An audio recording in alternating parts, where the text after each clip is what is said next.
Okay, I've had a lot of interest in my 100-day project, which I'm doing 100 days of my art studio redo. So I thought before I got going on it, I would do a before video and show you a little bit of my room and why I want to change it and what is important to me when I'm doing my new room. Now the main thing is I don't have a lot of workspace. Like countertop, setting stuff down, like flat real estate, and that is an issue for me.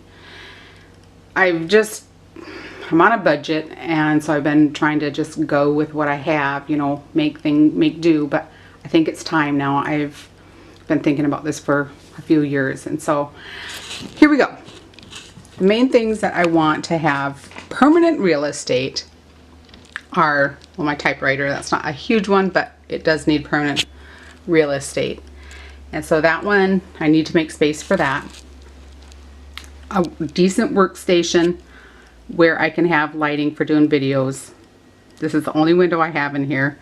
So I know that I can't bank on natural lighting ever. I mean, that's just going to be I'll be lucky if I can get decent natural lighting. My cutter, I have a big cutter.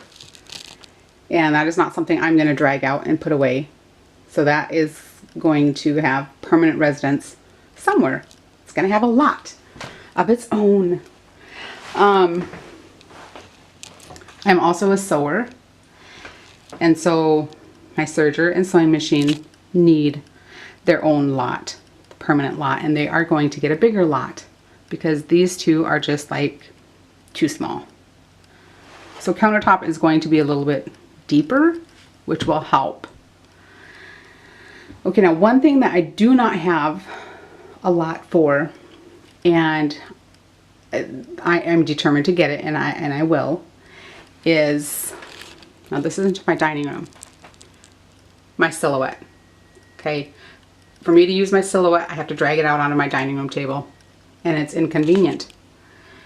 And I know I would use it more if it had its own lot. So those are some of my main goals, is to get more countertop. Now the other thing is, okay, my work area here where I actually scrap is counter height. I like to stand when I'm working, and I know that about myself. So my actual work table, work area is going to be standing height. But when I sew, I don't sew standing up. I need desk height. So I have to have two different heights for my work area. So that created a little bit more of a challenge. Because then my uppers, that it affects my uppers. This wall here is going to be counter height. So this wall, and then around the corner past the window, that's going to be counter height. And that'll be my scrapbooking workstation because I like to do that standing up. Now, beyond the window, okay, on that wall and this wall, so around that corner, is going to be desk height. So that will be my sewing station.